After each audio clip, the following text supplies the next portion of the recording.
Vatan himoyachisi bo'lish sharafli burchdir. Kindik qoni to'kilgan zaminni ko'z qarachig'idek asrab avaylash inson uchun o'z sha'ni, or-nomusi, iymon va e'tiqodini himoya qilish kabidir.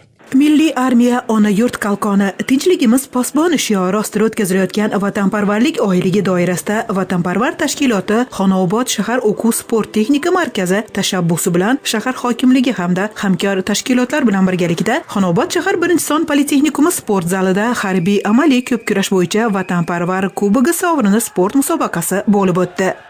Yosh murabbiylar mana tanlab olingan, ular ongida shu vatanparvarlik ruhini yanada kengroq targ'ib qilish, sog'lom turmush tarziga jalb etishdan iborat. 14-yanvar vatan himoyachilari, bu xoh u ayoldir, erkakdir, har birimiz vatan himoyachilari hisoblanamiz. Shuning uchun barchani vatan himoyachilari kuni bilan chin qalbdan tabriklayman.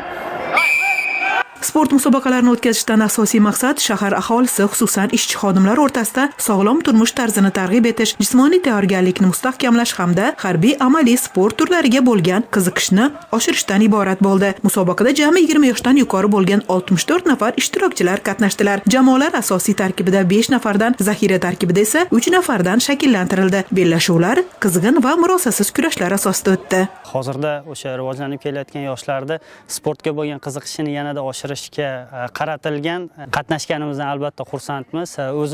O'zimiz imkoniyatlarimizni o'sha sinab oldik. Musobaqalar yakuniga ko'ra g'olib va sovrindorlar Vatanparvar tashkiloti Xonobod shahar o'quv sport texnika markazining diplomlari hamda esdalik sovg'alari bilan taqdirlandilar. Dilfuza Ahmedova, Doniyor Aliyev, Andijondan.